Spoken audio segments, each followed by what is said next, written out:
I'm AJ Bianco from Podcast PD, a part of the Education Podcast Network, just like the show you're listening to now. Shows in the network are individually owned, and opinions expressed may not reflect others.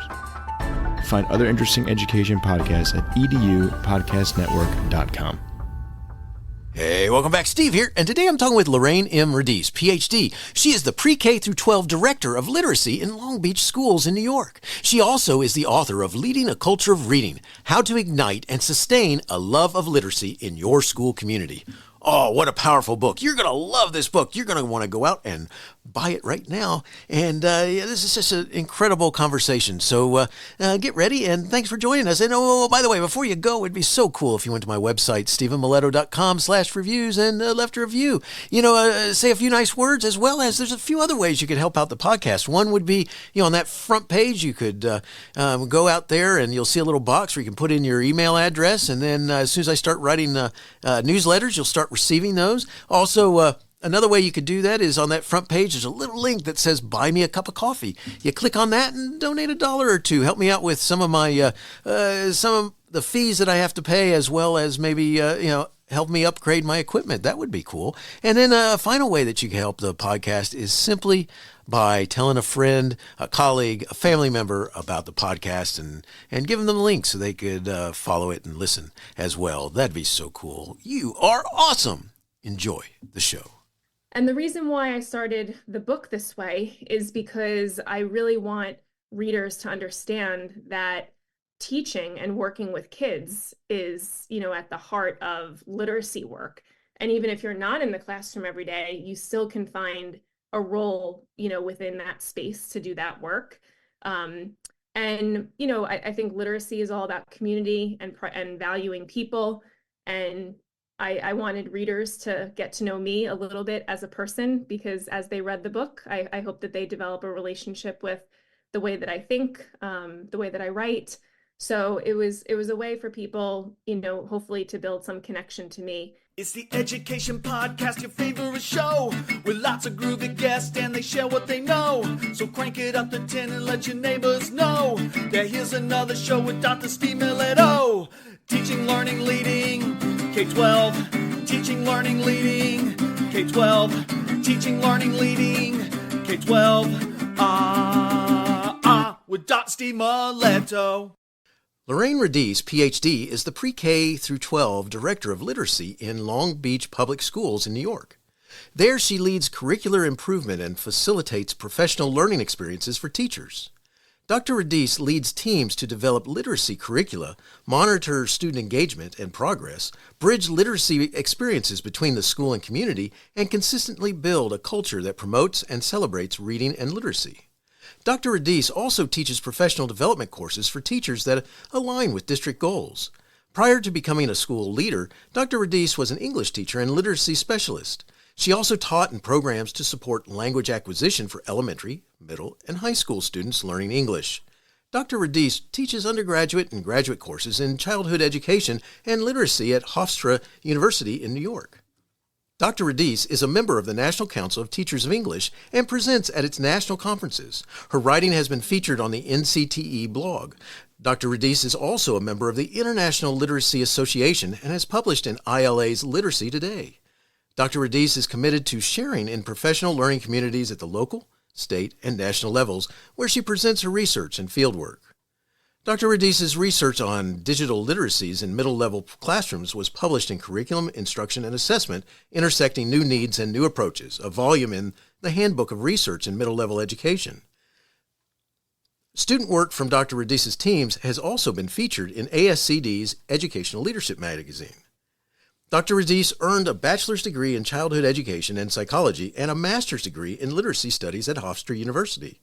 She earned an advanced certificate in teaching English to speakers of other languages from St. John's University. Dr. Radice also earned an advanced certificate in educational leadership and a doctorate in philosophy in literacy studies at Hofstra University. Our focus today is Lorraine's book, Leading a Culture of Reading, How to Ignite and Sustain a Love of Literacy in Your School Community. Lorraine, welcome to the show. Say hi to everybody. Hi, everyone. And Steve, thank you so much for having me this afternoon. Really excited to chat with you and share a little bit about my work. Well, it's awesome to have you here, and you got good stuff going on. And one of the things I gotta before I go anywhere, I gotta all the stuff you do.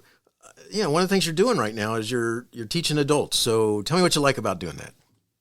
Sure. I've always loved working with adults, even when I was still working with students on a daily basis as a classroom teacher. When I was still a literacy teacher in the classroom, I taught professional development classes to colleagues in my school district through our in-service course program, and eventually began teaching at the college level while I was still in the classroom. And the reason why I love it so much is because I view teaching and supporting adults as a pathway to teach and support kids still. I think that adults in schools need to be cared for and valued and professionally developed, similar to the ways that we support kids in schools. I think it really is beneficial to school communities when adults are still supported in their continuation of learning, so that they can reflect and be prepared and energized and motivated to work with kids. I think naturally when we learn new things as adults, we feel excited to share them with others.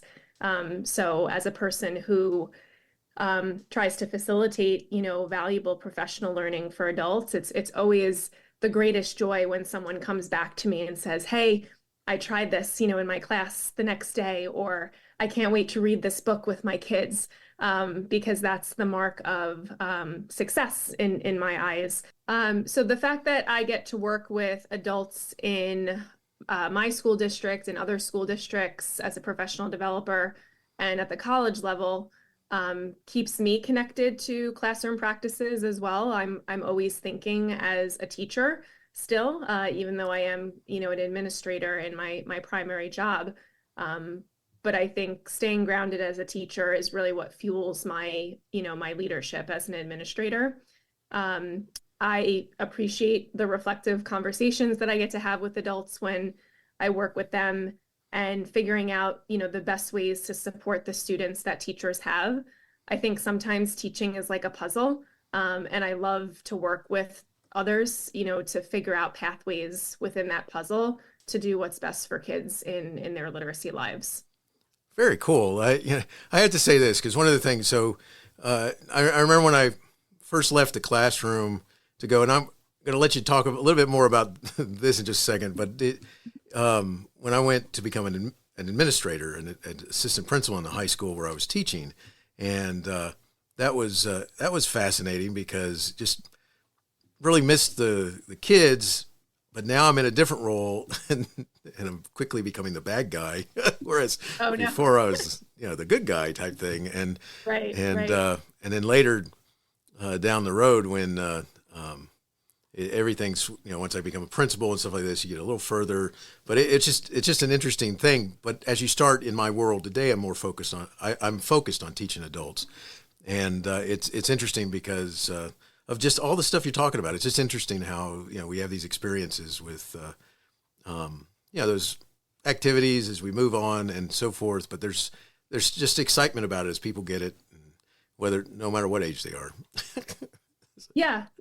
And I feel fortunate that I do work in a place where my leadership, knows how important it is for me to stay connected to teachers and my administrator colleagues and do a lot of, I guess coaching work in school, PD work in school, whether I'm sitting with a grade level, of 2 or 3 teachers or in a little bit of a larger forum, like a faculty meeting, of 20. I really try to center my leadership work around what truly happens in the classroom. I think that is meaningful for others, and I try to be a resource and a thinking partner to all my colleagues. And that is a very strong value that I have as an administrator. So, and I feel fortunate enough that I'm able to work in that way.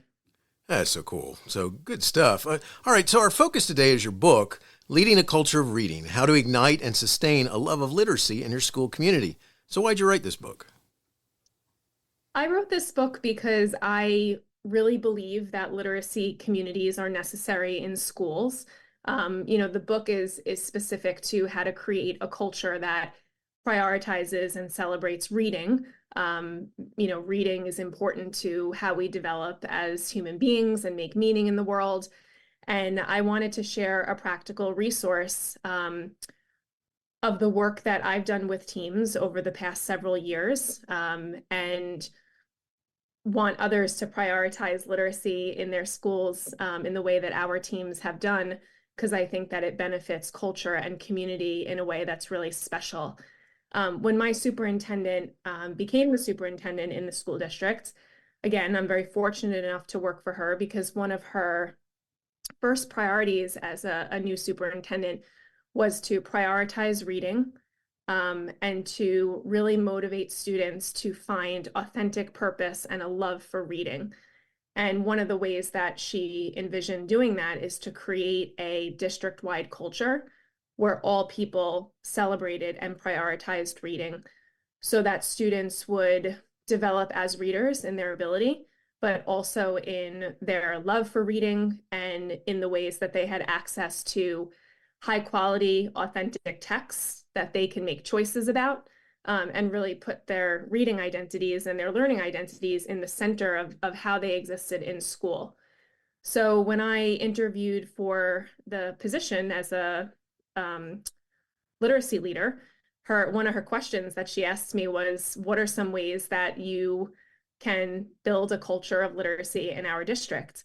And, I saw that as an opportunity to bring some of my instructional and cultural practices from my own classroom, because I was teaching at the time, to a larger community across the district. And as I began to get feedback from teams that I work with, of teachers and administrators and parents in the district, just about how the culture was beginning to transform through the work that we were doing, and how kids were going home and talking about reading, and how access to books and high quality texts was increasing, and just, overall people's attitudes and feelings toward motivating students to find themselves as readers, I wanted to, marry one of my ultimate professional goals, which was to write a book, to actual work that was happening, in my school community. And writing the book was obviously time consuming and challenging, but also very invigorating, because I was writing about work that I've done with teams.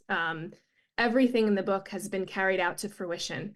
So it was just a matter of putting it together in a systematic way, and in a very practical way, because I know educators are busy.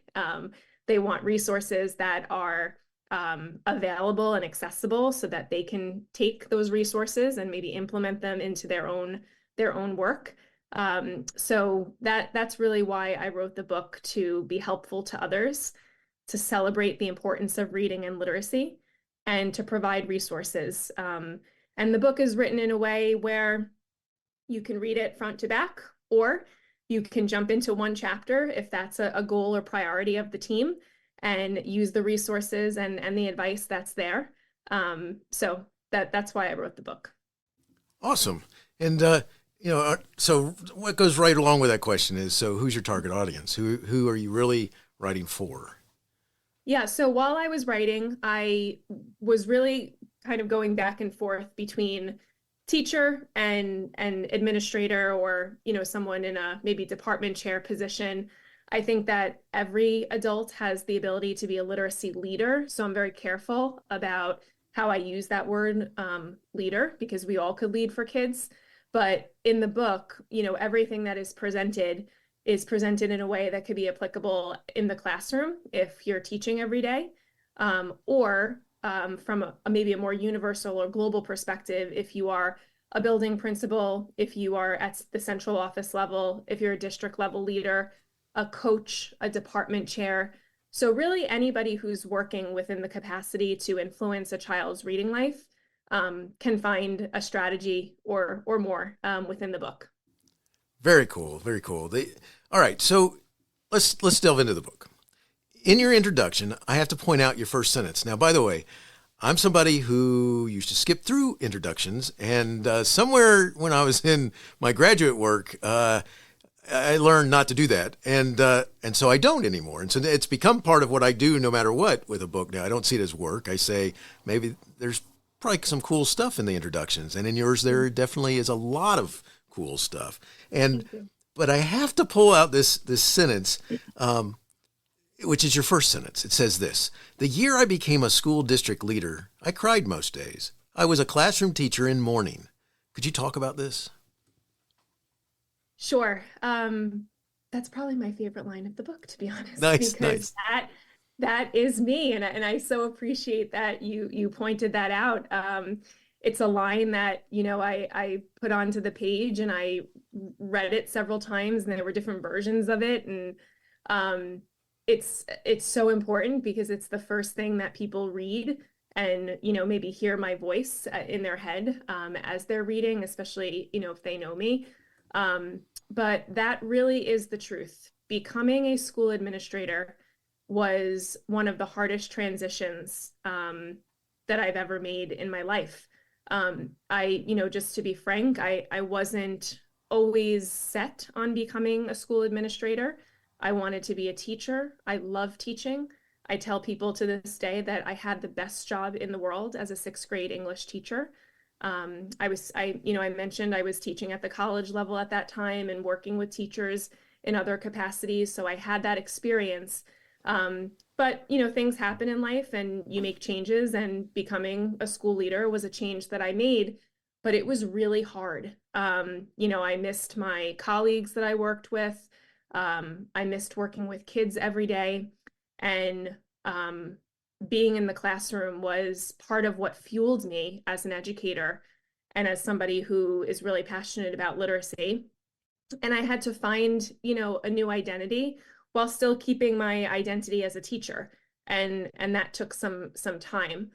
And the reason why I started the book this way is because I really want readers to understand that teaching and working with kids is, at the heart of literacy work.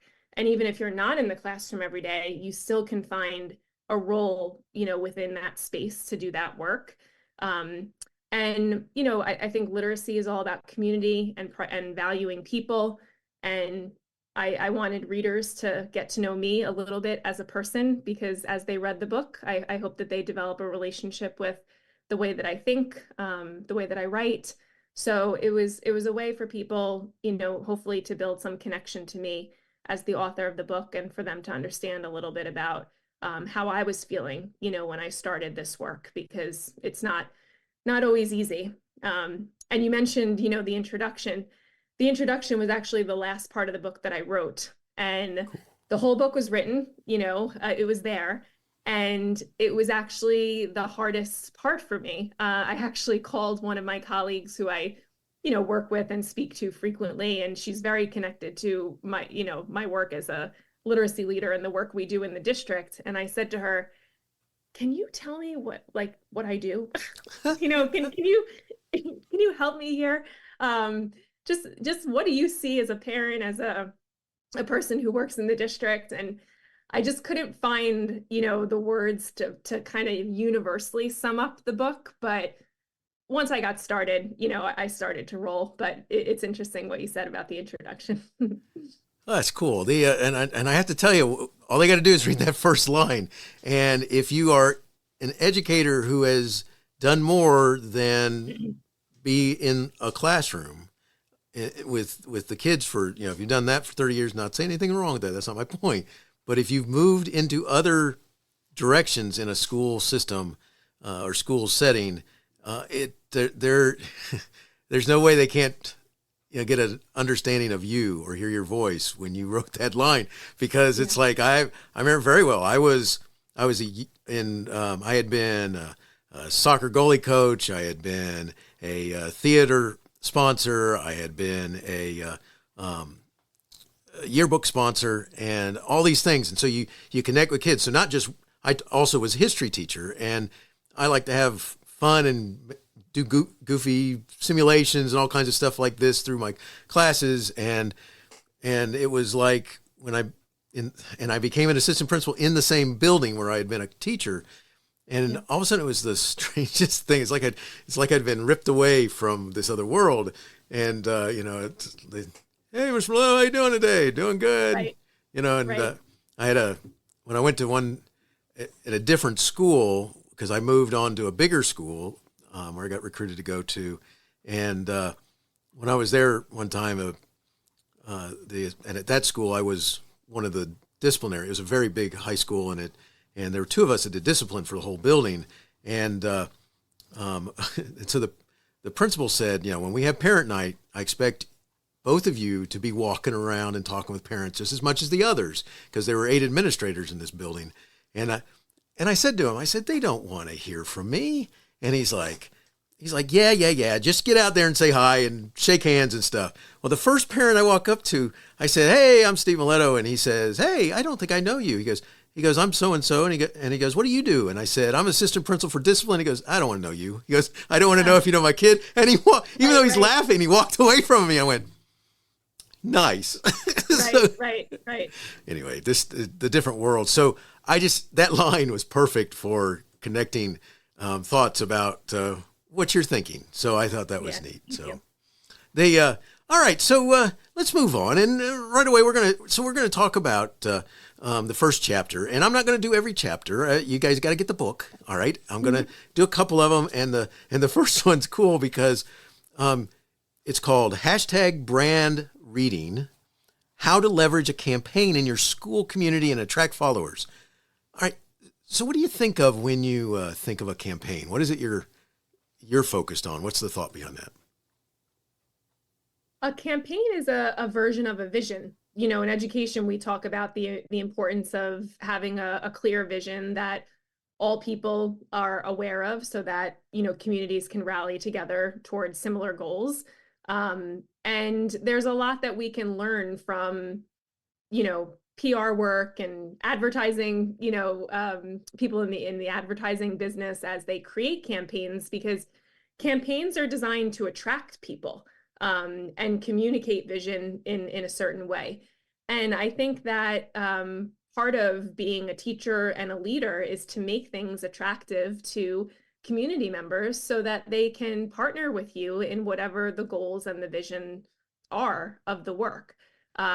So I start by saying brand reading, because one of the first things that, I worked with teams to do when we really began the reading culture building was to build a brand around reading, to make reading popular, to make reading attractive, and to make reading something that all people could connect to in a way that worked for them. And, I'm not naive to think that in schools, reading as being important is a new idea. I hope it's not. I don't think it is. I think people do value reading, and that's not new. But when we bring new energy to certain things, they can kind of feel new again, and people feel excited about that. So when building a brand, one of the things that you can do is create a logo or an image that soon becomes part of what people see in environmental print in your space. So that's what we did. And we created a hashtag or a slogan, to go along with that image. And we called it #LB Reads, because, my school district is Long Beach. And the image was a sandcastle with our district logo in the middle and some books around it. And that starts to take on a life of its own. So once that #LB Reads was created with the image, it started to pop up on bulletin boards, and it started to pop up on people's email signatures, and they were starting to write what they're currently reading. We put currently reading signs outside of our classrooms and our office spaces, and that logo was on the sign. And it becomes a visual reminder of what is prioritized in the district. We are very, very visual people, right? We connect to images. And I think when people see something that signals what's important, it's a reminder that they can participate in the culture building. So that's part of how we launch our reading campaign, with that image, that logo, along with, of course, sharing a clear vision for why reading is important, and the goals of the reading culture building work. And we also use technology to spread our messaging as well. So there's a lot of productive use of technology that we can use as educators. We embraced social media, and we posted about our reading campaign on social media. We shared student work. Teachers would share, displays in their classrooms and books that their kids were loving. So we are really connected to technology, literally at our fingertips, through our phones. And I did a lot of research about, certain platforms that were popular among adults, popular among students. And we use technology and social media in a productive way, as a tool to help launch our reading campaign, as a way to share the vision and invite people to participate in spreading the campaign and contributing to the culture. I love this because first of all, you show some of these flyers, and you show these different you have these different explanations and drawings and so forth, which makes it very understandable. You actually explain in the beginning a little bit about the hashtag, which I think is cool, and which why people would really, I think, really kind of be excited about the fact of what you're doing, especially outside the school. They start a lot of people in industry and corporations, stuff like this, they understand hashtag stuff. So the reason why you might be doing that, and I think it's really cool how you're explaining it. So I can see how it would really take off with teachers putting up hashtag LB reading. LB reads, yeah, and everything then gets filtered through the campaign. So flyers for parent events. We had a local pizza shop put a sign in their window and offer students a free slice of pizza on 2 different nights in a 3-hour window if they brought the book that they were reading in, or if the person behind the pizza counter said, tell me, what book are you reading? And if the student was able to, they got a free slice of pizza. So the campaign becomes a way to also connect. So it's really cool when that starts to live outside of your school buildings and your community rallies around your campaign. So it's a unifying factor as well. So much so. I love that. That's so cool. All right, so let's move forward. Chapter 2, Developing Reading Role Models, How to Rally Adults to Explore Their Reading Lives. And you start this chapter with this thought: school leaders cannot shift a school's culture alone. So why'd you start this way? I start with that because people are a school community's greatest asset. And although as a administrator, a district leader, a principal, someone in that type of leadership position is ostensibly kind of in charge, right, of the management and the instructional work, leadership is really about rallying people together to work toward the vision that I mentioned in the campaign, or whatever your priority work is. So I think to establish that, especially within the context of the second chapter, which is about rallying adults to reflect on their reading lives and to think about their relationship with reading, and to really support the adults with this vision and mission around building reading culture, is to acknowledge just how important the people are who you are working with to benefit the kids. So you want to work with people to design culture in a way that establishes clear goals and a clear priority, but also leaves a lot of space for people to discover themselves within the culture, so that they could be the ones to carry out literacy events in ways that are meaningful to them. So it's really a nod to just how important everybody is within the school community, and to make people know that. I think good leaders, the people who are in their community, just know how important they are. It's so good, because that's one of the things that as an adult working with kids right off the bat, they whether you know it or not, I mean, they're paying attention to what you pay attention to. And if you're paying attention to reading and it's something that's important to you, and they notice that you read or you talk about reading and stuff like that, that's a big deal. And it's just like a parent with their children. It's if the parent's not reading at home and have nothing there, and in this day of age where everything's digitized just about, and you almost never have newspapers or something like that sitting around the house, then they don't even have that. And if there are not books, that's going to be rough right there. And so it's, it's so necessary for this connection to me. I just really identify with this chapter because the idea of I love to read, and I always tried to find teachers when I was a principal who read, who had a, and I don't mean just professional reading, all right? I mean being able to say that I find this fascinating about history as a history teacher, and I read this book and that book and this author, and I'm keeping up on this, but I also go over here and I read Stephen King or I read Tom Clancy, or you get the point. And it's and I think that's important because the kids, to me, it's just as important as it actually goes beyond the idea of just talking about it. They actually see that you mean what you're saying. So yeah. And one of the things I also mentioned in this chapter is to also honor adults who may not be avid readers, or people who want to read more than maybe their life, enables them to at the moment. Reading takes time and people are busy. And that could be part of a conversation with a student as well. How at, certain points, maybe adults are not, so much into reading, and why that is, and how it takes time, right, to find things that you love and that you're interested in reading. So I think, wherever people are on, the scale of reading, I think is important to acknowledge. And then they bring that to their kids, and that becomes a conversation piece. It makes it authentic. It sure does. I love that. I love that, especially because, it's one of the things you say is that with adults, hopefully you're reading, but then also over time, a lot of that might change a little bit. So like, sure. I'm a sci-fi fan, and once I finish my doctorate, I'm like, I want to read Star Trek and Star Wars for a while.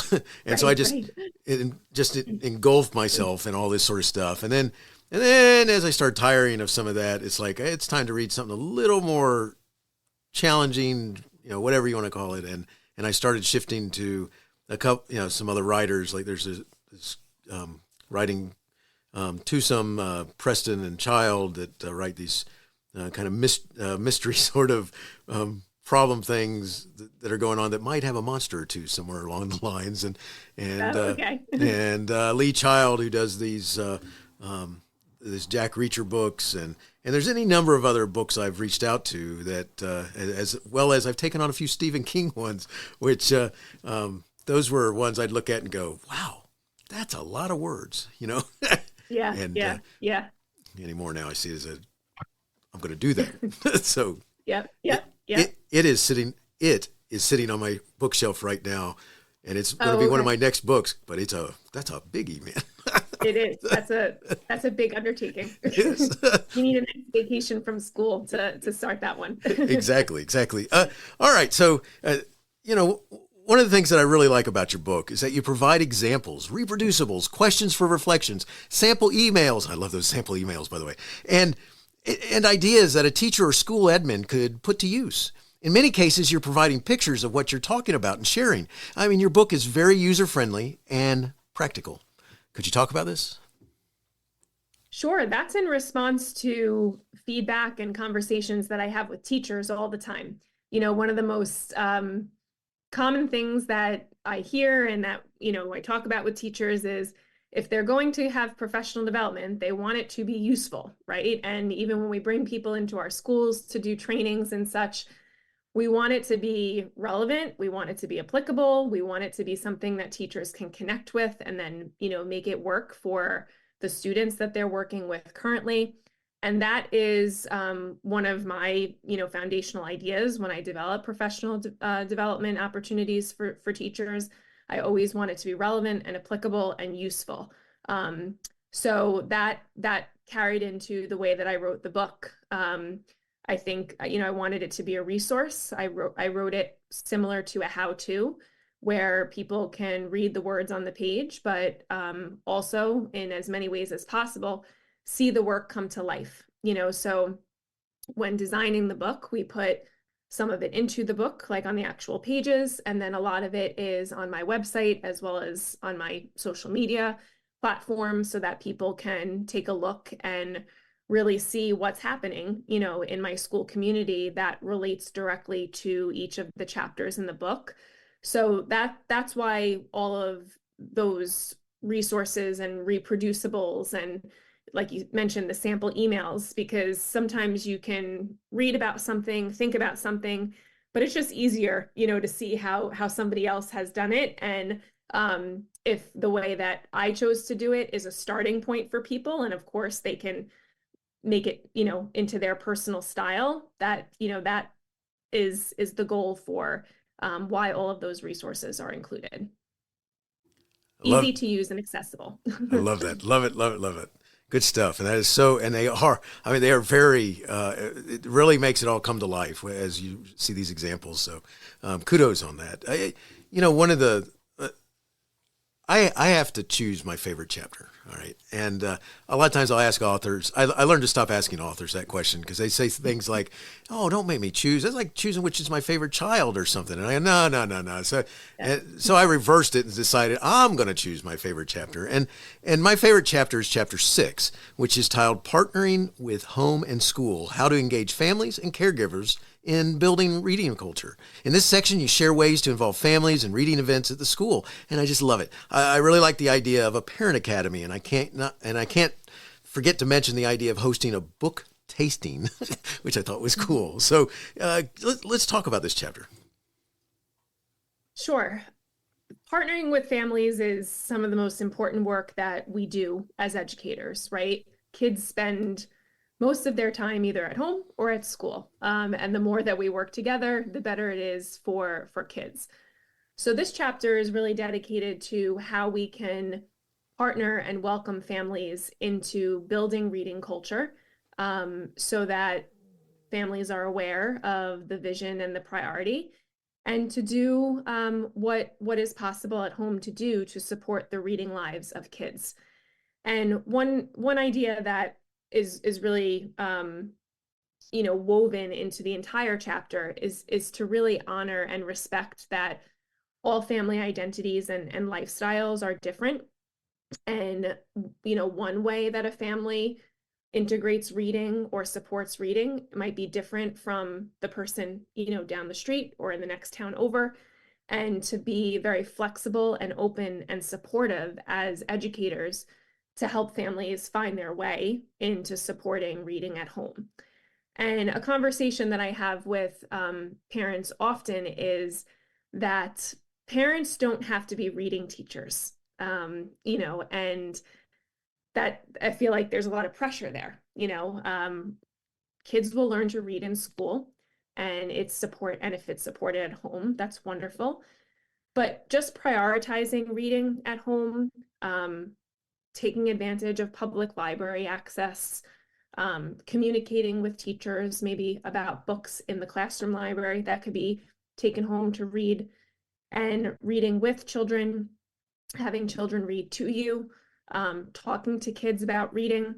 Those are all ways that we can bring reading into the home and support what's happening in the classroom. Also, everybody, like I said, everybody's home routine, life routine is different. So one of the things that we talk with families about is finding ways in your routine to build reading time in. So if an older sibling has to babysit a younger sibling, maybe reading could be an activity that they do together. If a family member has to go to the doctor, maybe reading can take place in the car or while waiting for the appointment to start. If a student is involved in a lot of activities after school, maybe the student can read while going to that activity.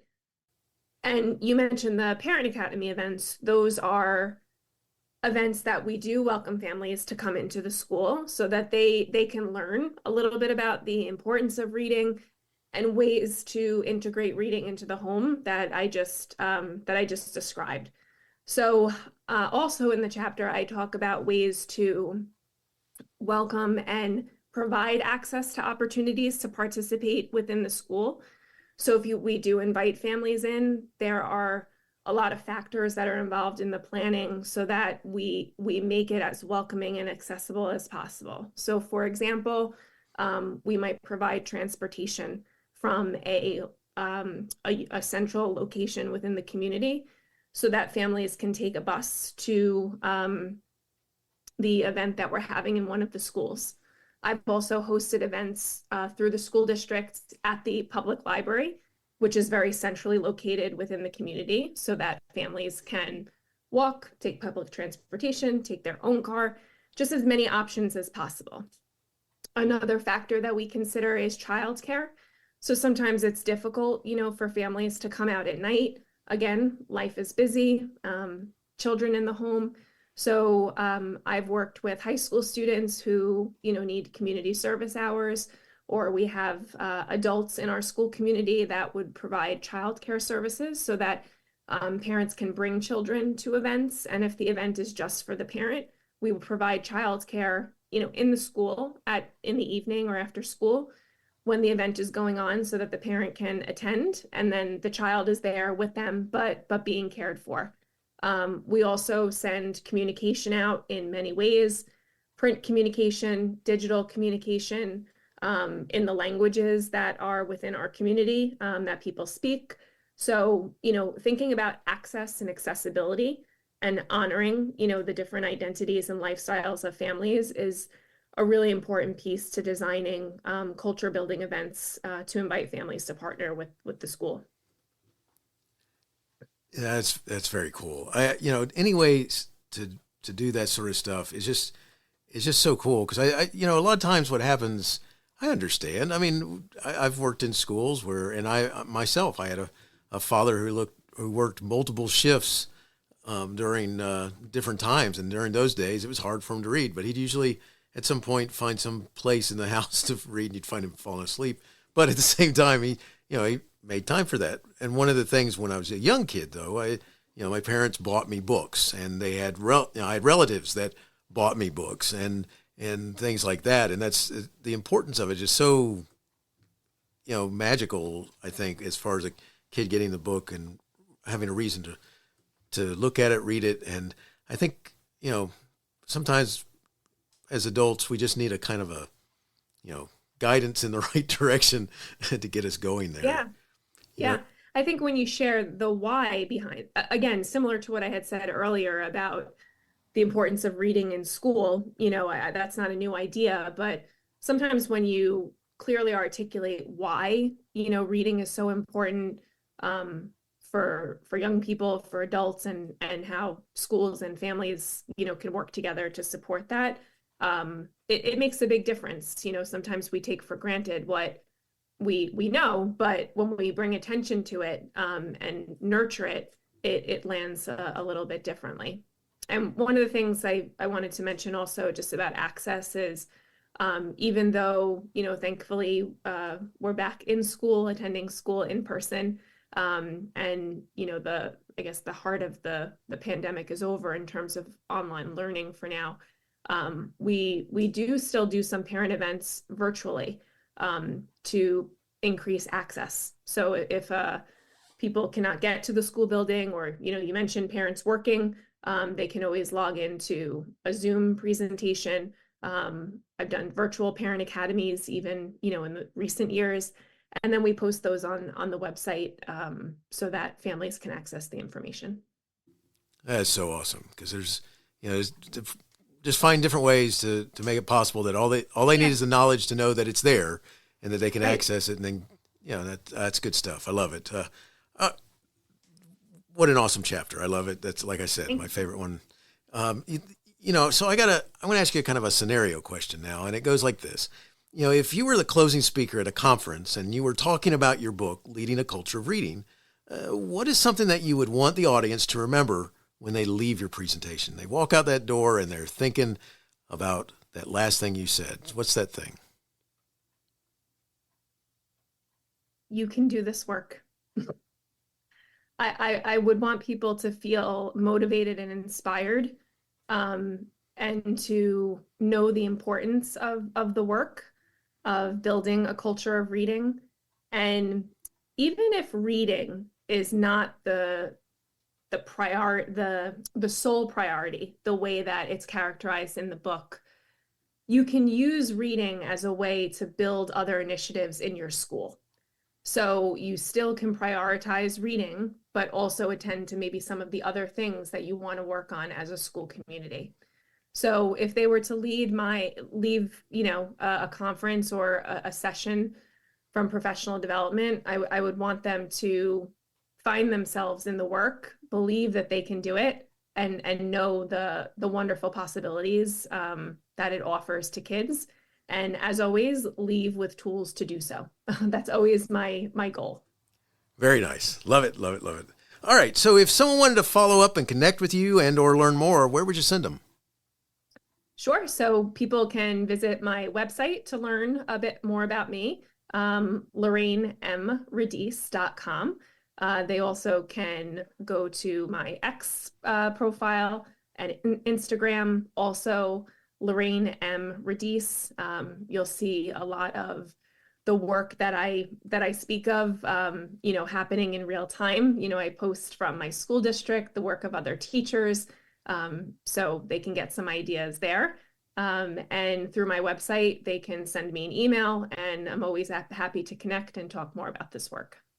Excellent. Love it. And I'll put information in the show notes so it's easy for our listeners to find to find you. So good stuff. So I got two last questions that I like to ask my guests. And the first one goes like this. How do you keep going when so much is going on that you may want to quit?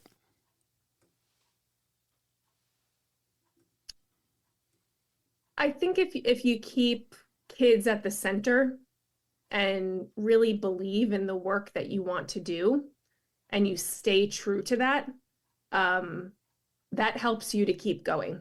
There is a lot that, in any profession that can feel discouraging, or, the work seems hard.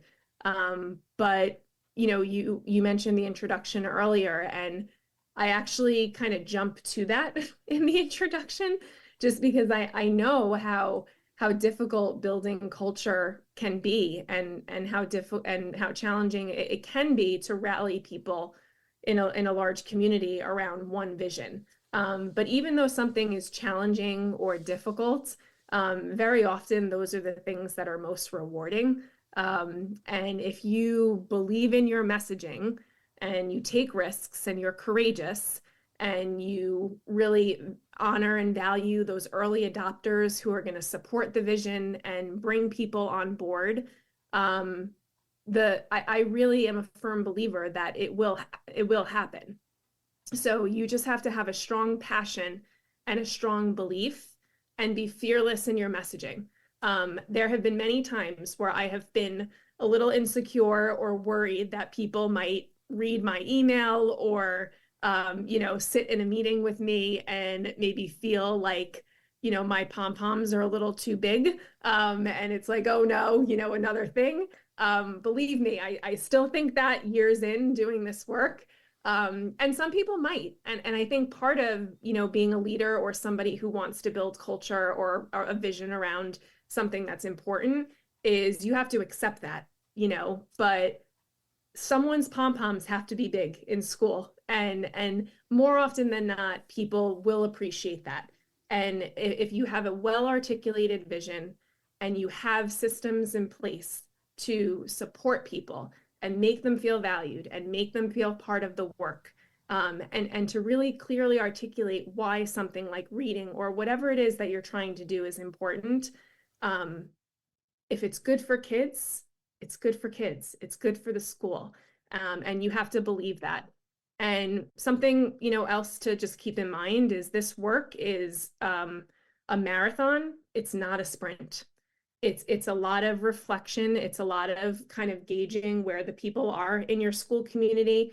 You talk with people, you get feedback, formally, informally, and you use your judgment. There are some times where you can really, dig in and celebrate and have a reading culture event. And then you take a step back and you reflect, and maybe you take a pause. And so it's definitely something that unfolds over time, and it's malleable. It has to be, right? A lot of things in education change. So if you remain flexible but committed to what you're trying to do in terms of your reading culture building, I don't doubt that it will be a success. That's awesome. I love that. Last question here. Do you have a teacher in your past who made a difference in your life? If so, who was it? And what would you say if given the chance to say thank you? I have a lot of teachers that made an impact on me. one kind of funny story when I was in high school. I'm not sure if this would ever happen now, but when I was in, actually I was in junior high at the time, I was in the plays. And during, the week of the show, we would have rehearsal until 10 o'clock, 11 o'clock at night, at that time. And my science teacher knew that it was the show week. And, I had a pretty significant part in a play, and she knew I was rehearsing and getting home late. And she called my house in the morning one day, like it was the day before the show was going to open. And she called like before school started, and she said, and I answered the phone, my parents had gone to work already. And she said, Lorraine, I just want to let you know, I know that you've been practicing all week and you're getting home late. And if you don't come in for second period today, I'll catch you up, after the show. And again, I don't know if that would happen today or if that was the right or wrong thing to do as a teacher, but I never forgot that because one, she knew what I was doing after school, and she knew that I was involved in the show, and that's something, kind of extracurricular about me, not just science related. And she cared enough, I guess I was a good enough student where I always did my work and I did the right thing. And she cared enough to just check in with me and say, hey, I know you're tired. Not that she was telling me not to come to school, but she was easing maybe some anxiety about just having a lot going on. So that's something that I always think about, just as kind of a cool teacher moment. Yeah. That's an awesome story. Thank you for sharing that, because that is so cool, because that's, a lot of times adults go through their lives and, whatever the kids are doing, they're doing. So it's like, and I got to get my test in, I got to get this done. And, where's Lorraine? She's not here. Well, or whatever. And, that's so I just thought cool. like just to think of me, she knew what was going on. And again, I don't know if that was the right or wrong thing to do, but definitely was a very considerate thing to do as a teacher. Very much so. And I think that was the right thing to do. So I think that's cool. That's awesome. I love it. Lorraine, thank you so much for sharing your book, Leading a Culture of Reading, How to Ignite and Sustain a Love of Literacy in Your School Community. What an awesome focus. What a cool toolbox for creating a culture of reading. I love it, love it, love it. Wishing you the best in all you do. Thank you so much. I really appreciate this opportunity. And thanks for reading the book. Hey, you have been listening to Teaching, Learning, Leading K-12, a podcast to help you help kids achieve their dreams. Teaching, Learning, Leading K-12 is a member of the Education Podcast Network. Podcasts for educators, podcasts by educators. Teaching, Learning, Leading K-12 is a member of the podcast network based in Canada called Voice Ed Radio. Voice Ed Radio, your voice is right here. The opinions expressed on Teaching, Learning, Leading K-12 are those of the guests and host. Teaching, Learning, Leading K-12 is intended to share ideas, advice, and suggestions. Teaching, Learning, Leading K-12 is produced for educational purposes. Hey, thanks for listening. It would be awesome if you visited my website at stephenmiletto.com and connected with me, left a review, and listened to more episodes. And by the way, you could also share it with your friends, with your family, and your colleagues. Thanks so much. You're awesome.